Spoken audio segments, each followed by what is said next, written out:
प्रधानमंत्री मोदी पर क्यों भारी है स्टालिन यानी तमिलनाडु के सीएम। और अभी जो नया चुनावी मुद्दा आ गया है कच्चा थीवू, इसकी क्रोनोलॉजी आपको समझना बेहद जरूरी है। और दक्षिण में अब एक नया भूचाल आ गया है। रिमझिम के 5 पॉइंट्स में देखिए कि मोदी पर क्यों भारी है स्टालिन। मैं आपको इधर तमिलनाडु की गणित समझाने वाली हूं। दूसरा, अंदर से कैसी है तमिलनाडु की राजनीति। तीसरा, पहले इंटरव्यू में तमिलनाडु पर मोदी ने क्या खुलासे किए हैं। एक साउथ के चैनल को, दक्षिण के चैनल को मोदी जी ने अभी हाल ही में 2024 का पहला इंटरव्यू दिया, उसमें क्या खुलासे किए हैं। चौथा, नए चुनावी मुद्दे की क्रोनोलॉजी क्या है और अब कैसे बीजेपी और कांग्रेस इस मुद्दे पर भिड़ चुके हैं। और पांचवा है कि क्या है कच्चा थीवू का इतिहास। ये समझना आपके लिए बेहद जरूरी है।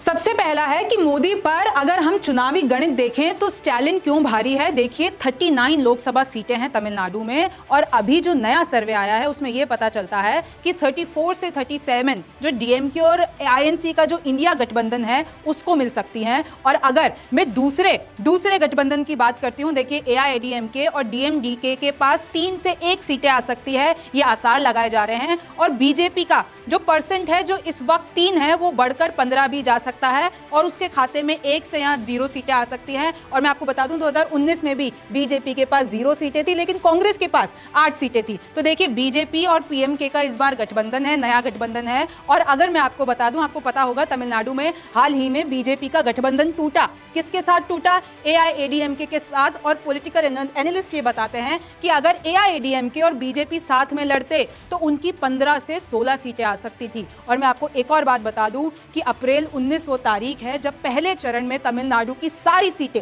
39 सीटों पर फैसला लिया जाएगा, यानी वोटिंग होगी। अब आगे बढ़ते हैं। देखिए क्या स्थिति है अभी तमिलनाडु में, वो आपके लिए समझना क्यों जरूरी है इधर, क्योंकि जो गठबंधन है वो अलग अलग है। पहला गठबंधन जो है वो इंडिया गठबंधन है। उसमें कौन कौन सी पार्टीज हैं? Congress, DMK, left, MDMK, IUML और वीसीके। दूसरा मुख्य विपक्षी गठबंधन कौन सा है? AIADMK, PT, SDPI, DMDK. और मैं आपको एक बात बता देती हूं कि पिछली बारी जब चुनाव हुए थे तो एआईएडीएमके और बीजेपी साथ में लड़े थे।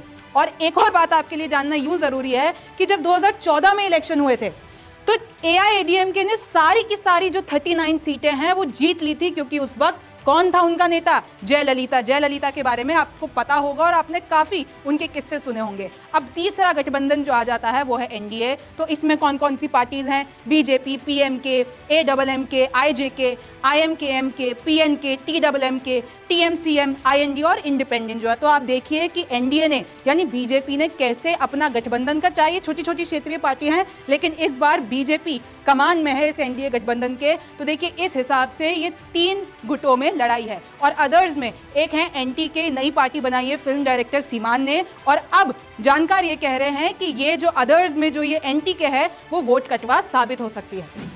अगला पॉइंट आपके लिए जानना जरूरी है कि विपक्ष के दक्षिण में बीजेपी पर क्या आरोप है और हर बार कैसे विपक्ष ये आरोप लगाकर दक्षिण में जीत जाता है और बीजेपी वहां पर खाता भी नहीं खोल पाती। देखिए ये वहां के लोग और वहां के विपक्ष ये कहते हैं कि तमिलनाडु कोई नॉर्थ नहीं है जो प्रधानमंत्री मोदी या बीजेपी आसानी से जीत जाएगी। उनका हिंदुत्व एजेंडा यहाँ नहीं चलेगा। और जीएसटी से इन लोगों ने यहाँ पर सब महंगा कर दिया, यानी केंद्र सरकार यानी बीजेपी सरकार ने। और केंद्र हमको फंड ही नहीं देता। तमिलनाडु के विपक्ष के लोग ये कहते हैं कि अगर स्टालिन का यह आरोप देखिए कि अगर हम 1 रुपए टैक्स देते हैं तो वापस हमको सिर्फ 29 पैसे मिलते हैं, जबकि उत्तर प्रदेश की बात करें तो उनको 2 रुपया मिलता है। मतलब वो 2 गुना, अगर वो लोग 1 रुपया देते हैं टैक्स का तो उनको 2 रुपया मिलता है। और तमिलनाडु में सिर्फ 29 पैसे सामने आता है। और देखिए केंद्र फंड नहीं देता। बाढ़ आई थी जब तमिलनाडु में तो बाढ़ तो आई लेकिन प्रधानमंत्री मोदी नहीं आए। तो विपक्ष लगातार दक्षिण में बीजेपी पर यह आरोप लगाता है। अच्छा, बीजेपी की तारीफ में भी ऐसा नहीं है कि वहां पर उनकी फैन फॉलोइंग नहीं है। उनकी तारीफ में भी कुछ बातें सामने आती हैं कि क्योंकि इस वक्त करप्शन के खिलाफ लोगों में गुस्सा है स्टालिन गवर्नमेंट के लिए, तो कहीं ना कहीं ये मुद्दा बीजेपी को फायदा पहुंचा सकता है। अच्छा, कुछ जब वहां से लोगों से बात की गई पॉलिटिकल एनालिस्ट ने या रिपोर्टर्स ने, तो उन्होंने ये बताया कि सिलेंडर भी मिला है, मुद्रा लोन भी मिला है। मोदी जी विकास के लिए दीवाने। अभी जो हाल ही में इंटरव्यू दिया है साउथ के चैनल को, उसमें उन्होंने कहा है कि मुझे वोट नहीं चाहिए, मैं ये सब चुनाव के कारण नहीं करता हूँ, मुझे तमिलनाडु का विकास चाहिए और किसी भी हालत में चाहिए। अब दूसरा पॉइंट समझिए कि अंदर से कैसी है तमिलनाडु की राजनीति। देखिए, क्योंकि हमें दक्षिण की राजनीति के बारे में ज्यादा पता नहीं चल पाता, तो कुछ पॉइंटर्स मैंने आपके लिए बताए हैं जिससे आपको तमिलनाडु की राजनीति थोड़ी क्लियर हो जाएगी। तो देखिए, अभी इस वक्त पॉलिटिकल एनालिस्ट या जानकार ये कह रहे हैं कि इंडिया तो कैसे भी कर लीजिए इस वक्त बीजेपी से तो ज्यादा लीड में है, और अगर आप उनके वोट शेयर की, वोट परसेंटेज की बात करते हैं तो उनका 50% से 40% हो सकता है, क्योंकि अभी एनडीए वहां पे ज्यादा मेहनत कर रहा है, बीजेपी ज्यादा मेहनत कर रही है, तो शायद उनका वोट शेयर कम हो जाए, लेकिन उनके खाते में 34 से 37 सीटें आ सकती है। और जो ये दूसरी पार्टी है एआईएडीएमके, जो वहां पर अपना मुख्य विपक्षी दल का सीट जो है वो छोड़ना नहीं चाहती है, उनके नेता कौन है? पलानी स्वामी, और वो वहां पर मुख्य विपक्षी दल बने रहना चाहती है, ये इनकी जद्दोजहद है। और बीजेपी का क्या एजेंडा है? उनको तो भैया वोट परसेंटेज बढ़ाना है। और जो ये अन्नामलाई हैं, जो बीजेपी के वहां के चीफ हैं, वो काफी उनके लिए कहा जाता है कि एग्रेसिव पॉलिटिक्स करते हैं, यूथ आइकन बन चुके हैं, उनकी फैन फॉलोइंग सोशल मीडिया पर भी साफ दिखाई दे रही है। और देखिए, जो 15% माइनॉरिटी है तमिलनाडु में, वो कहा जाता है कि हर वक्त डीएमके के खाते में ही आती है। और अगर मैं आपको कुछ चुनावी आंकड़े दिखाऊं पिछले, तो बीजेपी ने 1999 में 4 सीटें हासिल की थी, और 2014 में सिर्फ 1, और 2019 में मात्र 0। तो कहीं ना कहीं देखें तो वोट परसेंटेज और पॉपुलैरिटी और सीटें कम हुई हैं। लेकिन इस बार प्रधानमंत्री मोदी कोई भी ऐसी बात नहीं करना चाहते हैं जिससे कि ये जो खाता बंद हुआ था उसको खोल ना पाए, तो इसलिए उनका पूरा फोकस इस वक्त दक्षिण में है। अब देखिए, अन्नामलाई को कोयम्बटूर सीट से इस बार वो टिकट दिया गया है और इस बार लड़ेंगे। और अगर अन्नामलाई के बारे में बताऊं तो पूर्व आईपीएस है, यूथ आइकन है, ये मैं आपको बता चुकी हूं। और ये भी बात जान लीजिए कि अन्नामलाई वो हैं जिनके कारण बीजेपी का वहां पर एआईएडीएमके के साथ गठबंधन टूटा, क्योंकि जानकार तो यही कह रहे हैं अगर एआईएडीएमके के साथ जिनकी जो लीडर थी वो जयललिता थी, उनके साथ मिलकर लड़ते तो शायद इस बार ज्यादा सीटें आ जाती। लेकिन क्योंकि ये गठबंधन टूट गया तो वहां पर बीजेपी को नुकसान हो सकता है। और उनके जो कारण हैं वो अन्नामलाई इसलिए हैं क्योंकि अन्नामलाई ने हाल ही में कुछ लोगों के खिलाफ, जो वहां के मुख्य नेता हैं जैसे कि जयललिता, जैसे कि पूर्व सीएम, उनके खिलाफ बयान दे दिए थे। तो इसलिए एआईएडीएमके ने बीजेपी के साथ अपना गठबंधन तोड़ लिया था। देखिए, साउथ तमिलनाडु, कन्याकुमारी, साउथ चेन्नई, ये जो हैं सारे इलाके वो बीजेपी मजबूती से हासिल कर सकती है। और एक और बात जान लीजिए, ये जो डीएमके के स्टालिन के बेटे हैं, जो सीएम हैं वहां पर स्टालिन, उनके जो बेटे हैं, उनके बयानों के कारण, उनके जो हिंदुत्व विरोधी बयान हैं, उनके कारण इंडिया हमेशा से टेंशन में फंस जाता है, उनको डिफेंड करना पड़ता है या उनको साथ देना पड़ता है। तो एक ये कड़ी है। और पूर्व सीएम जयललिता और अन्नादुराई पर बयान दे दिया था, मैं आपको पहले बता चुकी हूं कि अन्नामलाई ने, क्योंकि पूर्व सीएम जयललिता और अन्नादुराई पर बयान दे दिया था, तो इसलिए ये गठबंधन टूट गया था। तीसरे पॉइंट पे आ जाइए कि 2024 का जो पहला इंटरव्यू प्रधानमंत्री मोदी ने पत्रकारों को दिया, वो भी एक साउथ के चैनल को, उसमें तमिलनाडु पूरा फोकस था प्रधानमंत्री मोदी का। उन्होंने सेंगोल से लेकर और सारी तमिल भाषा, कवि, कल्चर, विकसित भारत, कच्चा थी, वो सारे टॉपिक्स को छेड़ा। और उन्होंने ये कहा कि एज अ प्राइम मिनिस्टर मैं सिर्फ चुनाव को मद्देनजर रखते हुए कोई भी फैसला नहीं रहता हूँ, मुझे तो विकसित भारत में तमिलनाडु का साथ चाहिए। सेंगोल के लिए उन्होंने कहा कि अगर सेंगोल मैंने इस्तेमाल किया, कांग्रेस ने तो उसको वॉकिंग स्टिक का नाम देके एक म्यूजियम में रख दिया था, लेकिन वो मैं ही था जो नए सदन में उसकी एंट्री करवाई और वहां के कल्चर को समझा।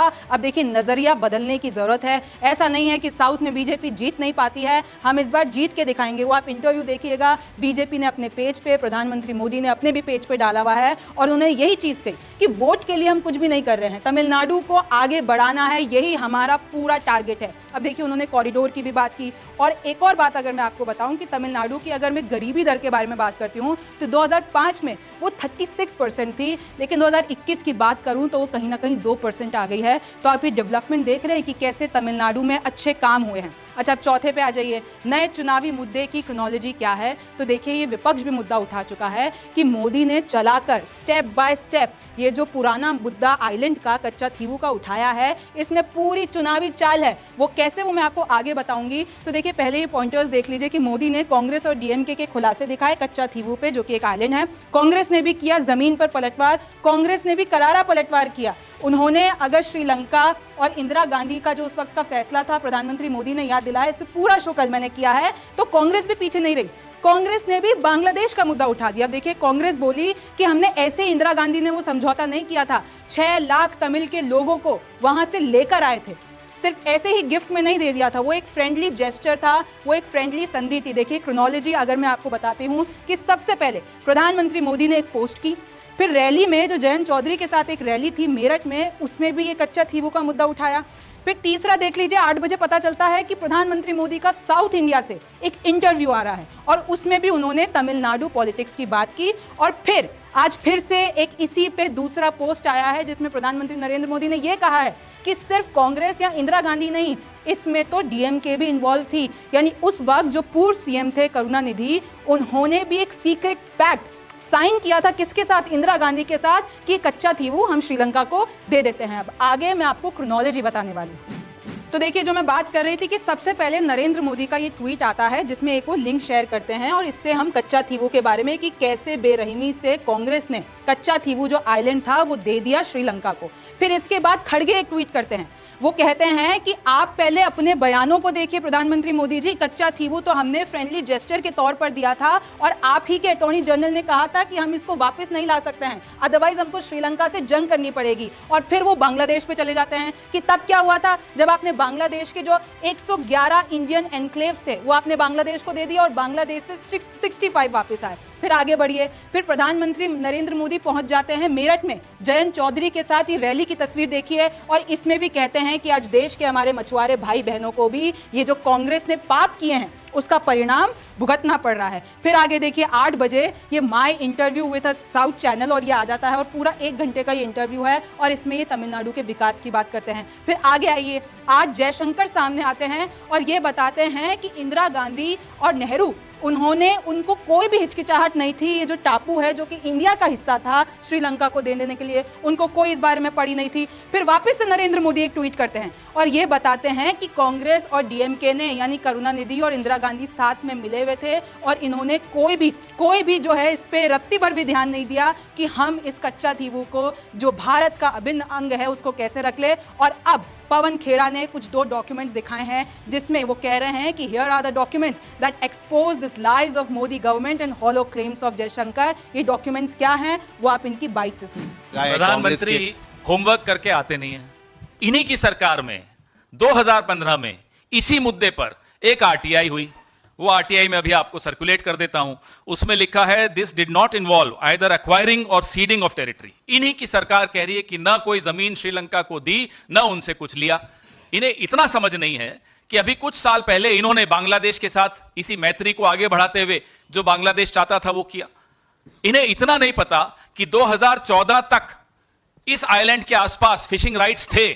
2014 के बाद वो फिशिंग राइट्स क्यों चले गए, इन्हें जवाब देना है। कटघरे में इन्होंने खुद अपने आप को खड़ा कर दिया और बेचारे जयशंकर जी, अब उनको मजबूरी है, उनको जवाब देना पड़ता है, उनको प्रेस कॉन्फ्रेंस करनी पड़ती है। जरा कोई जयशंकर जी से पलट के पूछ ले कि साहब आप तो चीन के एम्बेसडर रहे हुए हो, क्या हो रहा है? 4000 स्क्वायर किलोमीटर चीन ने कब्जा कर लिया, क्यों नहीं जवाब देते? क्या किया इन लोगों ने? बात चीन की हो रही है, चले गए श्रीलंका। न भूगोल की जानकारी, न इतिहास की जानकारी, न होमवर्क करते हैं, चले आते हैं साहब, कभी जो मुंह उठा के कुछ बोल देंगे और लोग मान जाएंगे। प्रधानमंत्री को शोभा नहीं देता इस तरह से हल्की बातें करना। 2 दिन से प्रधानमंत्री और भारतीय जनता पार्टी और जयशंकर जी एक मुद्दा बनाने की कोशिश कर रहे हैं, एक आइलैंड का जो तमिलनाडु और श्रीलंका के बॉर्डर पे था और श्रीलंका को हमने मैत्री के चलते दिया था। वो द्वीप देने के वक्त भी कन्याकुमारी में फिशिंग राइट्स हमने लिए। ये द्वीप देने के वक्त भी हमारे मछुआरों को और हमारे तीर्थ यात्रियों को बिल्कुल उनकी आवाजाही पे कोई रोक नहीं लगी। लेकिन प्रधानमंत्री जी तथ्यों को तोड़ मरोड़ के पेश करते हैं, होमवर्क करते नहीं हैं। और यही जयशंकर जब विदेश सचिव थे, एक आरटीआई में इन्होंने जवाब दिया कि नहीं, ऐसी कोई डील नहीं हुई कि हमारी जमीन वहां चली गई हो या उनसे हमने कोई जमीन ली हो। अचानक अब वो विदेश मंत्री बने हैं तो फिर बातें बदल रहे हैं। प्रधानमंत्री जी 111 एन्क्लेव आपने बांग्लादेश को दिए, 55 उनसे लिए। ये क्या था? ये भी मैत्री थी, कोई जोर जबरदस्ती से नहीं बांग्लादेश ने आपसे लिए, ना ही आपने किसी डर के उनको दिए। लेकिन जो आपने डर के किया ना, वो है चीन के साथ जो आपने किया। चीन कितने हजारों किलोमीटर अंदर घुस आया। लद्दाख में सोनम वांगचुक लगातार ये मुद्दा उठा रहे हैं। आपके अपने सांसद अरुणाचल के कई बार तापिर गाव जी ये मुद्दे उठा चुके हैं। आंखें बंद करके आपने क्लीन चिट दिया। वो होता है भय, और डर के मारे कुछ दे देना और मित्रता में कुछ दे देना में बहुत अंतर होता है। बताइए 2014 तक इसी द्वीप के आसपास क्या हमारे मछुआरे फिशिंग करने जा पाते थे या नहीं जा पाते थे? अब नहीं जा पा रहे। क्यों नहीं जा पा रहे? आपको जवाब देना है। और आप ये भी बताइए, क्या अब आप युद्ध करेंगे, श्रीलंका से ये आइलैंड वापस लेंगे? जरा जवाब तो दीजिए। बांग्लादेश को जो आपने 111 अंकलेव यानी कि 15,000 एकड़ जमीन दी, वो का युद्ध करके आप वापस लेंगे? और चीन का क्या करेंगे प्रधानमंत्री जी? लाल आंखें दिखाएंगे या एक और क्लीन चिट दे देंगे? जय हिंद, जय कांग्रेस। इस शो से आपको ये तो पता चल गया होगा कि कैसे पीएम मोदी ने एक मुद्दा उठाया, स्टेप बाय स्टेप उसको पब्लिक के सामने रखा और उसी पिच पे कांग्रेस भी आके खेली। अब सब लोग इसी के बारे में बात कर रहे हैं। एक जो मैंने कल शो किया था कच्चा थीवू के बारे में, उसमें आपको उसका इतिहास पता चलेगा, उस शो को उसका जो हिस्टोरिकल इम्पैक्ट है वो पता चलेगा। उसकी लिंक मैं आपको नीचे डिस्क्रिप्शन में दे रही हूँ। और अब आगे इस मुद्दे पर क्या होता है कि क्या साउथ में बीजेपी अपना खाता खोल पाती है, स्पेशली तमिलनाडु में, वो तो देखना होगा। आप न्यूज़ 24 देखते रहिए, रिमझिम के 5 पॉइंट्स देखते रहिए। मैं हूं रिमझिम जेठानी, फिर मुलाकात होगी।